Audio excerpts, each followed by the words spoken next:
How many of you have seen the movie Encanto? Yeah, a good number of you. This is a fantastically popular, it's actually a fantastic movie, but fantastically popular Disney movie about the Madrigal family. Now, when you first meet the family in the movie, most of them are there in the picture. When you first meet the family, you get the sense that everything about them is sort of perfect and magical and wonderful. They even have magical superpowers. But pretty soon you begin to discover that not everything is great. In fact, all of the outward appearance is masking some really great dysfunction. That this family is highly dysfunctional. You meet the characters in the family along the way and find out that not everything is what you might have thought on first impression. There's Alma, the abuela or grandmother, who is racked by deep fear. And as a result of her incredible fear, she's very controlling and manipulative. There is Luisa. She's the one with the donkey on her shoulder. She's the oldest child, and she has great strength, but you find out that she is cracking under the pressure of trying to live up to everybody's expectations, that she always be strong enough for whatever comes her way. There's Isabella, who is the middle child, who again, first impression is that she is beautiful and nothing ever goes wrong for her. She's the golden child, but it turns out that she is miserable and lonely. And then Mirabel, who is the main character in the front, from the very beginning, you get the sense that she doesn't fit in her own family. And it's painful and difficult to watch. There is Julieta, who is the mom. She tries to make everything better with food.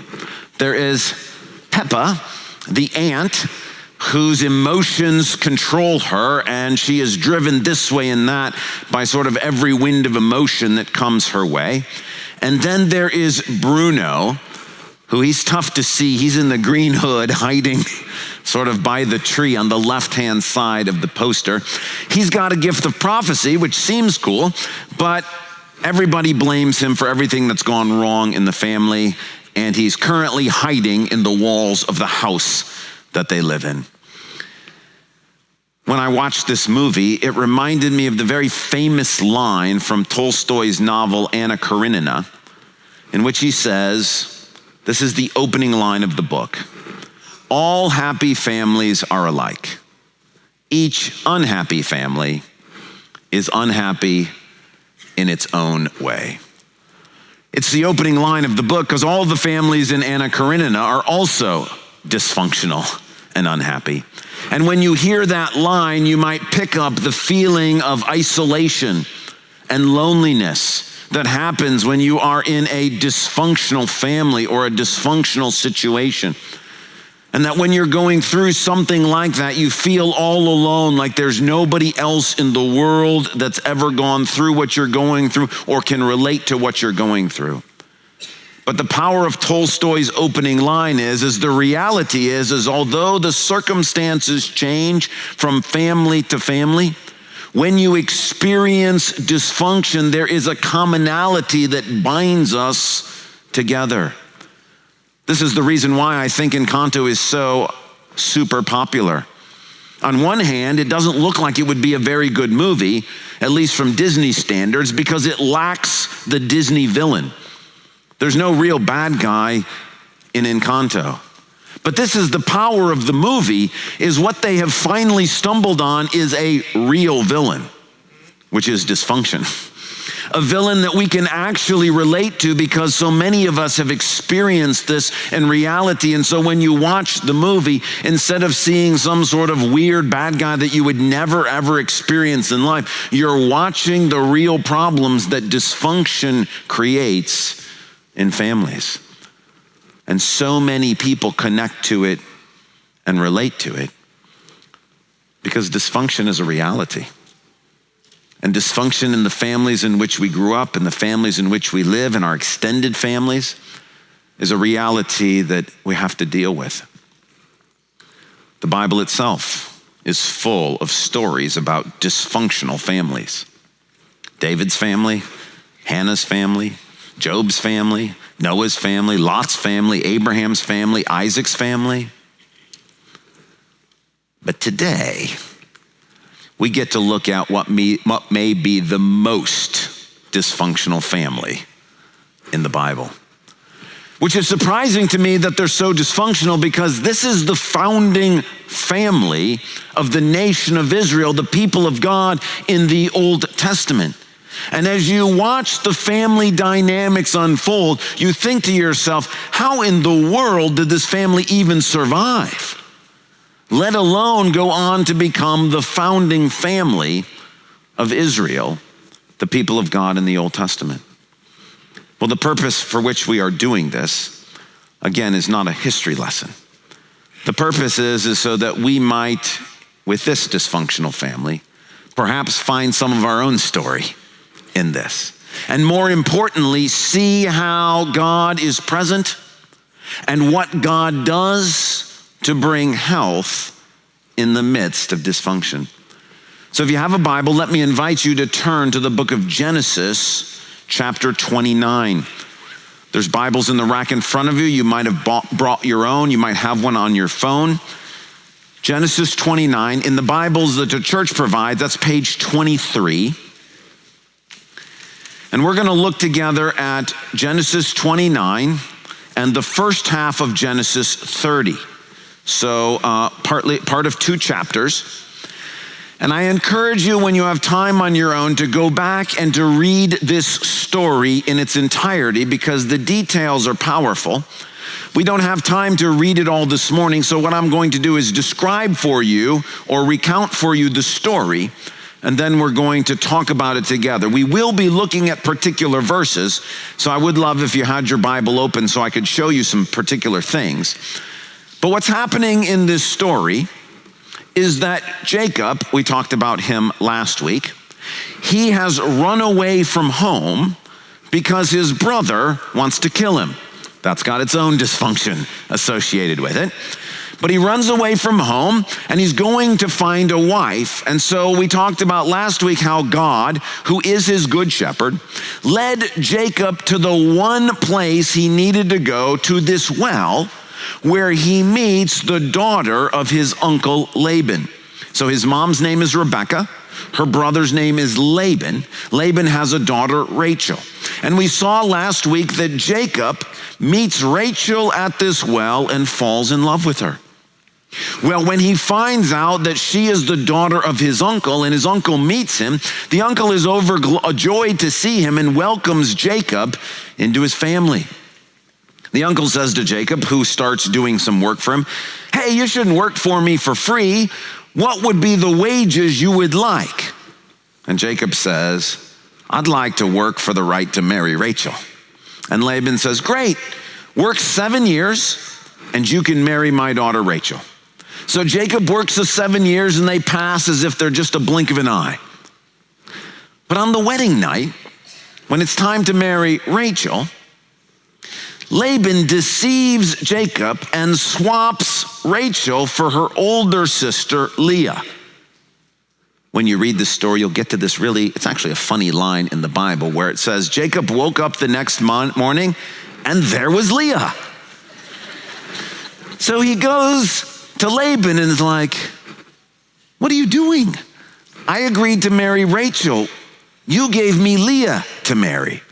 And Laban says to him, "Oh, no. In our culture, we don't let the younger daughter get married until the older daughter is married. And so you married Leah." And Jacob's like, "But I want to marry Rachel." And Laban says, "Finish your honeymoon with Leah, and then you can marry Rachel." So after 7 days of being married to Leah, Jacob then marries her younger sister, Rachel. And so the dysfunction begins. Of one man married to 2 sisters at the same time. As you can imagine, a rivalry develops. In part because Jacob actually loves Rachel and doesn't prefer Leah. But also because Leah is able to have children and Rachel is not.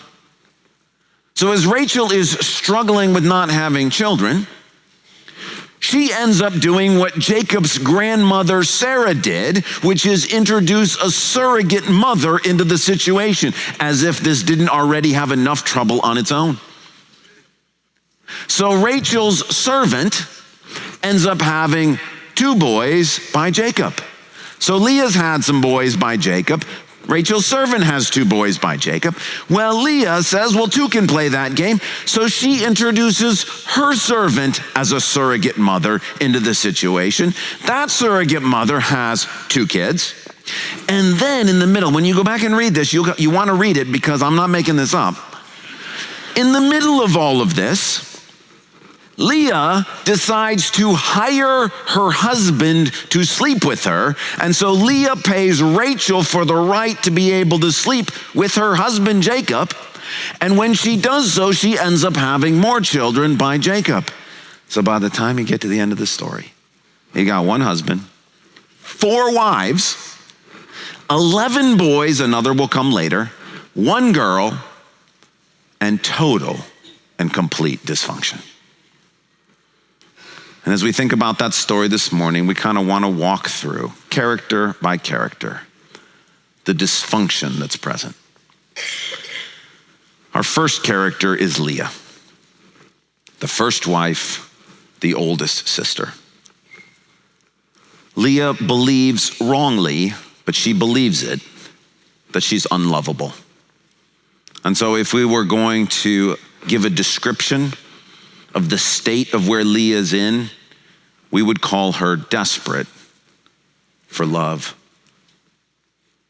Can you imagine what it must have felt like for your dad to think that you are unmarriable? Because that's essentially what's happened. Laban doesn't think anybody would marry this girl on their own. He, of course, is wrong. God is in control of such things. But Laban thinks no one's going to choose her. And so he comes up with this scheme to marry her off in secret. But you know the problem? There's lots of problems with it. But you know the problem from Leah's point of view? She has to go along with it. She can't not know this is happening, which means at some point she had to agree to do this. Now, perhaps she thought that once she married Jacob that he would learn to love her. I can't imagine that after 7 days, when her sister now joins the relationship, that this is going to go well. But Leah thinks, maybe if I give him children, he will love me. This is not just my conjecture, it's actually what the story says. If you look in Genesis 29, verse 32,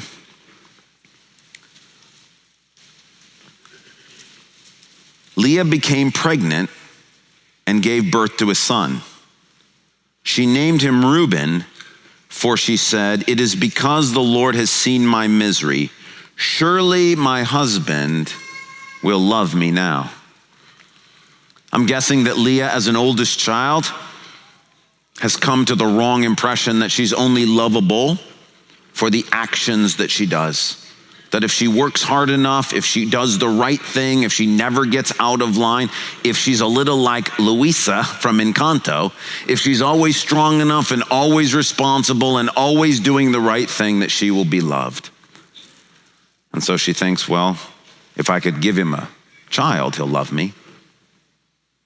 Verse 33, she conceived again, and when she gave birth to a son, she said, "Because the Lord heard that I am not loved." In other words, it didn't work. She thought that Jacob would love her if she gave him a son, but by the time she gets pregnant with the second one, she's still not loved. Verse 34, again she conceived, and when she gave birth to a son, she said, and watch very carefully what she says, "Now at last my husband will become attached to me." That's a different word. She's lowering her expectations. She thinks she's unlovable. Now what she's hoping for is just simply a partner to journey through life with. that, hey, we've got all these kids together, that he and I will work together to be partners journeying through life. You can feel the sadness. I can. That doesn't work either, actually. Look over in chapter 30, verse 20. This is after Leah gives birth to a sixth son. Then Leah said, God has presented me with a precious gift. This time my husband will treat me with honor. She's lowering her expectations again. She doesn't think her husband will love her. She doesn't even think that he will view himself as her partner journeying through life. Now she's just hoping that he might respect her, that he would give her some honor that she has borne all of these children. It cuts you to the heart, and you can feel the utter and total dysfunction. Second person is Rachel. She too is dysfunctional in a different way than her older sister Leah. If we call Leah desperate for love, Rachel is probably best described as the prideful competitor. She is that younger sibling who is always fighting and struggling to get attention and to win the battle with her older sibling. Look in chapter 30, verse 1. When Rachel saw that she was not bearing Jacob any children, she became jealous of her sister. So she said to Jacob, give me children or I'll die. Can you hear the competitive fire in her belly? Now remember, the Bible describes her as, to Jacob, the more physically beautiful one. She's probably outshone her sister since a young age in this area. But Rachel's not satisfied with that. She's also the favorite wife. Jacob loves her more than he loves Leah. She's one in that category as well. But that's not enough for Rachel. She's losing when it comes to babies. And so she goes to Jacob and says, give me a child or I will die. Jacob's response, which we are going to talk about when we get to Jacob, is not good. But notice what he says. Am I in the place of God who has kept you from having children?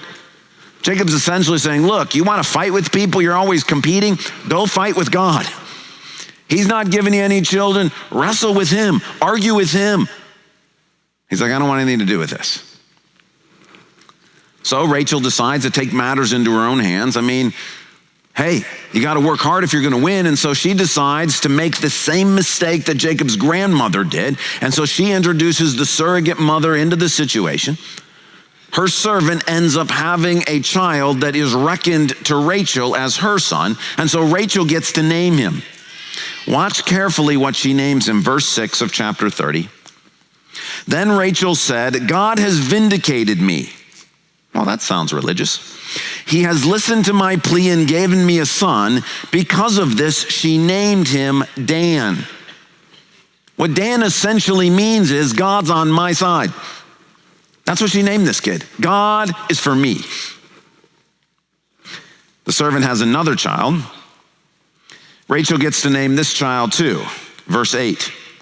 Then Rachel said, I have had a great struggle with my sister, and I have won. So she named him Naphtali, which essentially means I beat you. This is a terrible way to name children. God's on my side and I beat you. Now finally at the end of the story, verse 24, God gives her her own child.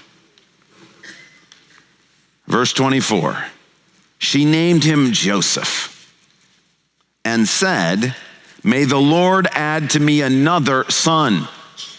What she essentially has named this child, give me more. These are the three names. God is for me. God is on my side. I beat you and give me more. This woman should not be allowed to name children. Do you hear the competitive fire? She's not naming her children after God in any real way. And she's not naming them what might be a blessing to them. It's about her and her fight to win. It's totally, completely dysfunctional. And then there's Jacob. If Leah is desperate for love and Rachel is the prideful competitor, I think I would call Jacob the weak spectator. It's like he's just watching his life happen. I have read this story countless times, and I still, for the life of me, can't figure out, how do you not know you're marrying the wrong sister? I get that it's dark. I get she's probably wearing a veil. But doesn't her voice sound different? If after 7 years of being with Rachel, can you not notice differences in mannerisms or something? How does he end up marrying the wrong girl? And then the next morning, Laban comes and says, oh yeah, that's not the way we do it in this country. The older daughter has to get married first. You don't have to then turn around and marry the sister. Jacob is just totally, he doesn't have to buy Laban's explanation for it. In no culture do we have one guy marrying both sisters and everybody think that's a good idea. But Jacob, he feels weak and powerless. His life's just unfolding in front of him and other people are controlling it. Remember when Rachel said to him, give me children or I'll die? Look again at Jacob's response in verse 2. Is he compassionate like Elkanah, who said to Hannah when she was not able to have children, that his heart hurt for her? No, Jacob became angry with her and said, am I in the place of God who has kept you from having children? Now that sounds religious. And it sounds spiritual, but it's not. Remember, this is Jacob, whose dad Isaac and whose mom Rebekah were not able to have children. And what did his dad do that ultimately caused them to be able to have children? He prayed for 20 years for Rebekah. Jacob has something he could be doing. That's no guarantee that Rachel would get pregnant. But we have no sense that Jacob is doing anything like what his dad did. He's just weak and passive. You can't have kids. Not my fault. It's just the way things roll.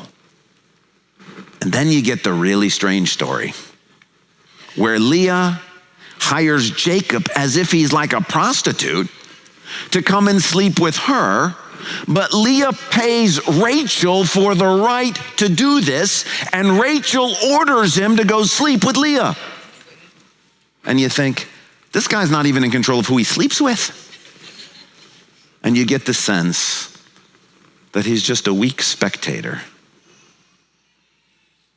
on his own life. Complete and total dysfunction. Maybe you relate to one of these characters. Maybe you feel desperate for love.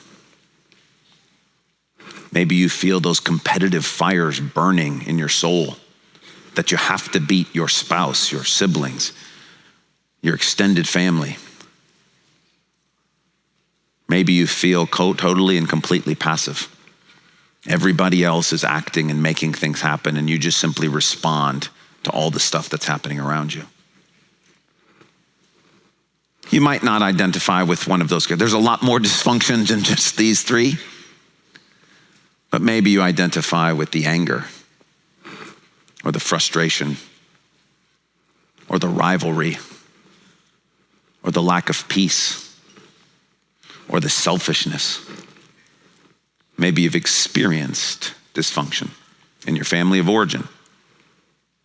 in your nuclear family, in your extended family. It just simply raises the question, where is God in all of this? Where is God in your family? Where is God in my family?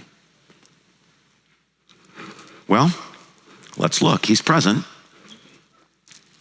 Chapter 29, verse 31. When the Lord saw that Leah was not loved, he enabled her to conceive. Her ability to give birth to children was a kindness from God in the midst of her being unloved. Chapter 30, verse 17. God listened to Leah, and she became pregnant. Chapter 30, verse 22. Then God remembered Rachel. He listened to her and enabled her to conceive. Here is Leah, who thinks she's unlovable, but God is loving her. God's not made all the problems go away, but he has been kind to her. He's been gracious to her. She doesn't deserve it, but he's giving her unconditional love and mercy. Even Rachel, the proud competitor, who despite the surrogate mother and despite naming her child, "I beat you," still feels deep in her soul the dishonor of not being able to bear children herself. And so God gives honor to this woman in his kindness and his grace and his love. She too doesn't deserve it. Well, what about Jacob? We don't have a specific statement about God listened to Jacob, but by the end of the story, Jacob has 11 boys and 1 girl. He's got 12 kids. That, in that culture, was a sign of strength. So here is someone who is incredibly weak being given by God a sign of strength. He doesn't deserve it either. But God is kind, God is compassionate, God is gracious, God is loving, and God is present. He sees, he hears, he loves. So the question for you and I as we think about whatever dysfunction we may be experiencing, where is God? I know he's present.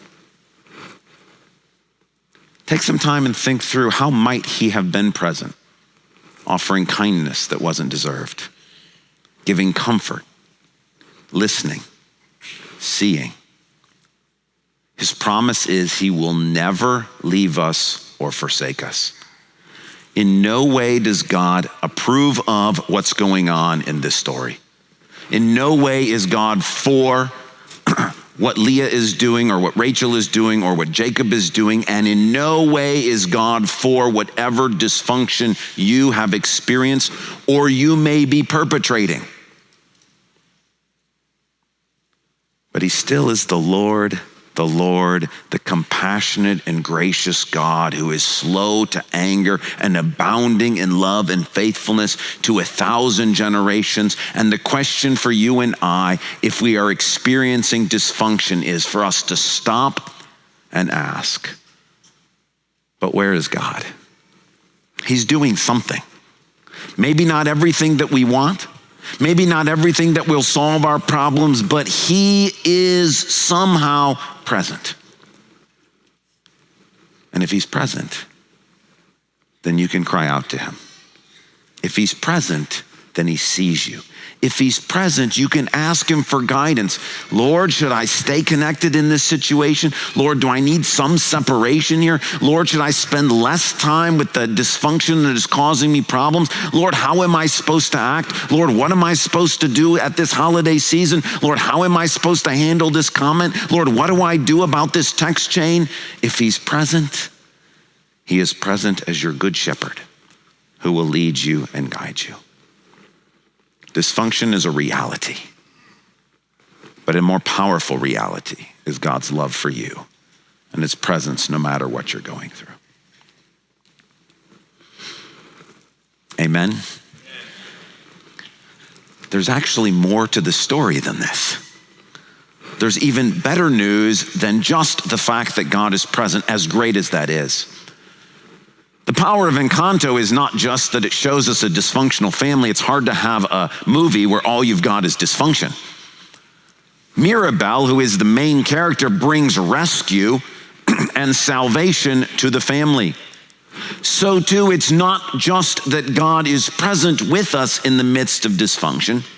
God, in his love and mercy, has provided for us a Savior that obviously far outstrips Mirabel or anything humans might be able to come up with. God, seeing the dysfunction that is rife in this world, sent his Son, Jesus, to become one of us, a human, a baby, born into a family, growing up in a family that is relatively dysfunctional. Did you know that Jesus grew up in a relatively dysfunctional family? He knows how you feel. He knows the experiences we go through. At one point, his mom and his half-brothers, about Jesus we say half-brothers because they all have the same mom, Mary. Jesus has a different father, which is God. The others have a father who is Joseph. So we say Jesus and his half-brothers. At one point, his mom and his half-brothers try to forcibly take guardianship of the adult Jesus because they think he's lost his mind. That's not healthy. At another point, his half-brothers are the primary instigators of persecution and suffering for Jesus. They're trying to hinder him from obeying what God the Father has asked him to do. That's dysfunctional. Even early in Jesus' life, he's trying to obey his father. And his mother and his earthly father don't understand the burden that he bears, and they actually make it more difficult for him rather than easier. Jesus knows how family dynamics work. He's experienced unhealth and dysfunction. But I want you to notice something about the family that God placed his son Jesus in. We get a little insight into that family in Matthew 13, verse 55, where they're talking about Jesus. And they're saying amongst themselves, isn't this the carpenter's son? Isn't Jesus the carpenter's son? Isn't his mother's name Mary? And aren't his brothers James, Joseph, Simon, and Judas? Now pay close attention to the names of his half-brothers. James is just the Greek transliteration of the Hebrew name Jacob. Jacob and James are the exact same name. If you say it in Hebrew, it's Jacob. If you say it in Greek or in English, it's James. Joseph, well, that's Rachel's firstborn son. He's the give me more kid. Simon, he's named after Simeon, which is Leah's second child, the one in which she realized that no matter how many children she had, her husband was never going to love her. And Judas is named after Judah, which is Leah's fourth boy, the one where she finally just simply says, I'm going to praise God regardless of what my husband does. Those four names, Jacob, Joseph, Simeon, and Judah, are names from our story. They're from the founding family in Israel's history. It's almost as if God has placed his son Jesus into the family from Genesis 29 and 30. that he's placed him into a family that reminds us of his great ancestor Jacob, whose name was changed to Israel, and his 12 sons who became the 12 tribes of Israel. To make this point, in the midst of that dysfunctional family, Jesus himself experienced the pain of dysfunction until the people in his family came to acknowledge that Jesus is Lord. And once they did, the dysfunction became health. James wrote the book of the Bible called James that we have. Judas wrote the book of the Bible that we call Jude in our New Testament.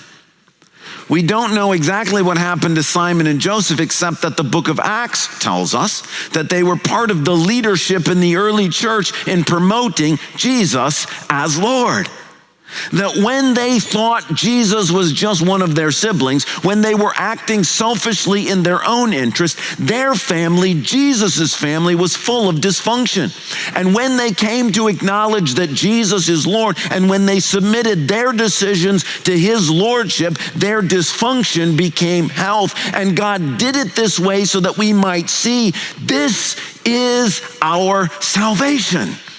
That God gives to us Jesus, and that if any family, no matter what the harm, no matter what the difficulty, will turn to Jesus and acknowledge Jesus as Lord, not just in word, but also in deed, dysfunction will become health, and destructive relationships will become life-giving.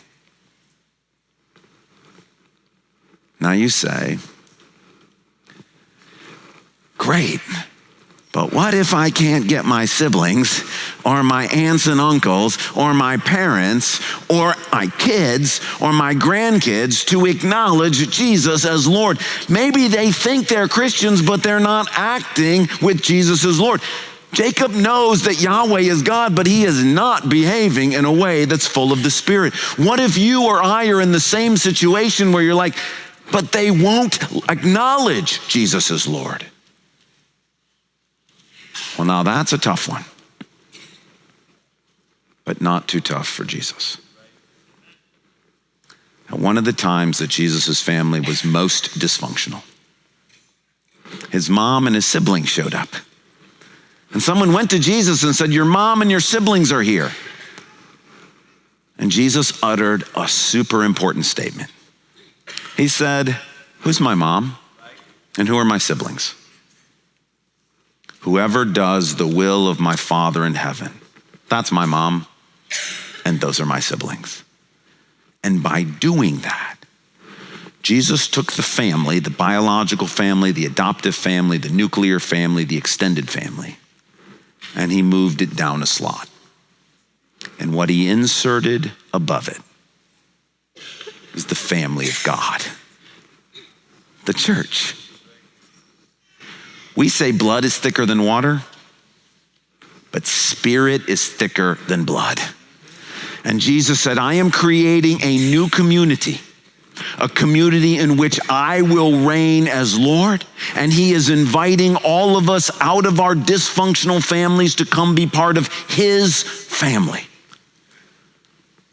That does not mean there is no dysfunction in the church. All you have to do is come to church to realize there is dysfunction at church. But something is different. Something is different because God has promised by his Spirit that wherever Jesus is Lord, especially in the church, there is a greater degree of health. And so if you are in a biological, a nuclear family, adoptive family, extended family, if in your family relationships you are experiencing dysfunction, I invite you to come be part of God's family. I invite you to come be a place where we are trying to let Jesus be Lord. And if you find a church, hopefully it's here. If it has to be somewhere else, better to find a real church. If you find a church where Jesus is making decisions, where Jesus is running the show, where people are confessing their sins to Jesus, where people are wanting to listen to Jesus, where we are trying to obey Jesus, you will experience more health than you do dysfunction. There may not be anything you can do about your biological family, but God in his mercy and grace is creating a new family. And he invites you out of whatever dysfunction you may be experiencing to come and experience a place and a people where Jesus is Lord. And you get to see all the difference that makes. Let's pray together.